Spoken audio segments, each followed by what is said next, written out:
Juliana, os seus pais são falecidos, né? Sim. E como que foi quando você mudou de cidade, veio pra cá e você foi cuidar de um... Explica pra gente, pra mim, né, como que isso aconteceu. Então, foi um período muito... acho que é um período que todo ser humano acaba passando, de perca, né? O período da perca, todo mundo acaba passando, seja ela qual for. Eu tive 3 percas muito importantes na vida. 3 percas importantes. Primeiro, né, a primeira perca foi a família, né? Porque eu tinha uma família lá em São Paulo. Perdi a família, vim pra cá, perdi minha mãe. 1 ano e meio depois, perdi meu pai. Então, assim, eu lembro que 2 semanas antes disso acontecer, 2 semanas antes de eu saber que minha mãe caiu no quintal, eu estava conversando com os amigos, onde eu morava, em São Paulo, e um amigo, a gente estava numa sala, todo mundo conversando, e um amigo diretamente para mim, a gente viu na televisão que alguém tinha morrido, a mãe de alguém tinha morrido.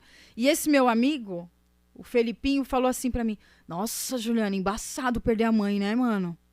Só eu e ele, assim, todo mundo conversando na sala, e só eu e ele, assim, 2 semanas antes do acidente da minha mãe. Mano, deve ser embaçado perder a mãe, né, velho?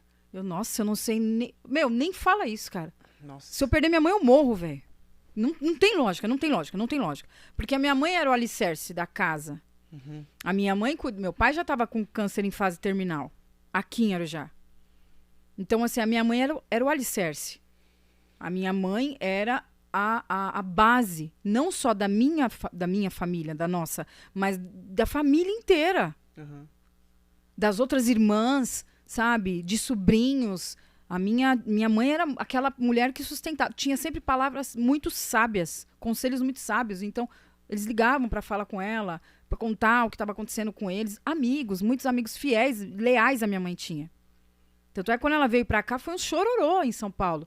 Porque muitas amigas perderam a Eunice como amiga. Porque ela veio pra cá. Era muito querida, né? Muito. Então, assim, quando eu fiquei sabendo da queda, quando eu tava fazendo a matrícula da Ana Júlia, na escolinha que ela ia estudar, em São Paulo, e aí eu tava na fila pra fazer a matrícula, meu telefone toca.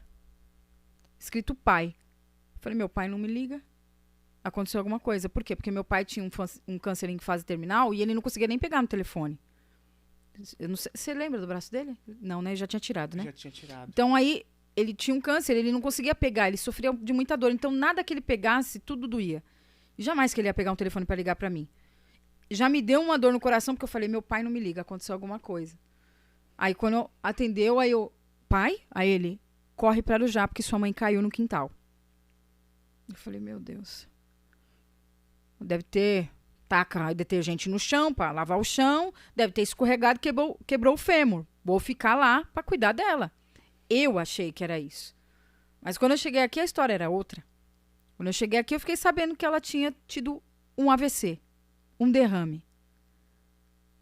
Já caiu, né, urinando, fazendo necessidades, espumando pela boca, aí veio o socorro, a ambulância, levou. E aí ela teve mais 4 AVCs e faleceu. Ela teve... Em 12 dias a minha mãe faleceu. Nossa. Só que aí caiu tudo no meu colo. Por quê? Cuidar do meu pai estava em processo de quimioterapia.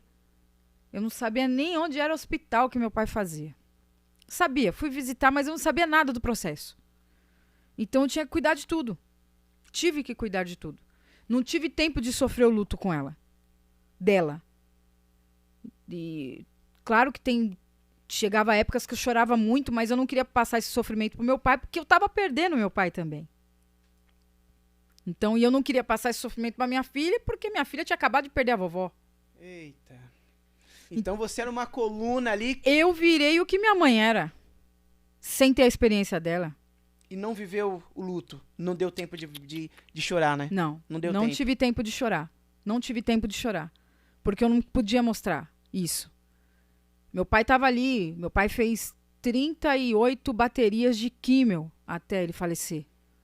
Para quem já passou por químio, sabe o quanto é degradante. O ser humano fica degradado. Ele tinha 1,87 m. Meu pai pesava 90 e poucos quilos. Era lindo, lindão, lindo. Meu pai acabou a vida com 52 quilos, com os mesmos 1,87 m. Só osso, pesado. Só osso aguentando ele. Então, assim, e um braço que pesava quase 13 quilos de tumor, né? De tumor. Meu pai tinha muitos tumores no braço. Então, assim, claro, ele perdeu a mulher, quase 40 anos de... Quase não, 40 anos de casado, 40 anos de convivência. Ele perdeu a esposa e tá lá, eu e minha filha. Ele também tentando ser forte. Ele passou a vida tentando ser forte. Ele passou o resto da vida dele tentando ser forte, aguentando dores que nem um animal. Ele falava que ele não desejava isso nem pro pior animal, nem pro pior inimigo. Ninguém merecia a dor que ele sentia. Ele gritava muito. Então, assim, lidar com essas duas percas só foi menos pior porque você chegou na minha vida. Porque enquanto eu estava sozinha, estava muito difícil. Muito difícil. Então, assim, é muito bom quando a gente tem com quem dividir. Até a dor. Como que um cara solteiro, músico, super assediado e tal, e não sei o que lá, vai se interessar por uma menina, sabe, que está passando por vários processos difíceis na vida, um processo difícil atrás do outro, tanta mulher, e ele foi logo querer carregar o fardo daquela pessoa. Você não, eu digo que, eu falo que muito que o Dedé, ele não veio, se interessou para ter um romance com a Juliana. Ele veio para carregar meu fardo. E de quebra a gente teve um romance, mas o principal contexto da nossa história foi você carregar meu fardo. Eu peguei um pouquinho, né? Eu lembro quando... Uns 4 meses, 3 meses? Você lembra a primeira vez que você viu meu pai? A situação que ele estava? Atrás jogado do banco do seu carro. Ele estava com indo dor. para fazer quimioterapia. Quimioterapia. Então, assim, ele viu, né? Você participou, assim, da vida do meu pai durante 3 meses, de março até julho, né? Quando ele faleceu em julho. Ele esperou você chegar para ir, né? Ele esperou muita coisa. Esperou até seu aniversário, que ele sabia que eu estava preparando uma surpresa. Ele ficou todo feliz que eu estava preparando uma surpresa. E ele foi depois do seu aniversário. Então, assim, ele é o exemplo, ele é o maior exemplo de força que eu tenho. Sabe? Ele é o maior exemplo de braveza que eu tenho. Tipo, tem que aguentar, mano. Tem que aguentar e já era. Não adianta. Não tem opção. Não né? tem opção, cara. Não tem opção. Não tem medinho, não tem opção, não tem que... Ai, que não sei o que não, cara. Ai, porque olhou feio pra mim. Não tem isso. Não tem. Esse era o que meu pai... Isso era o que meu pai pregava pra mim.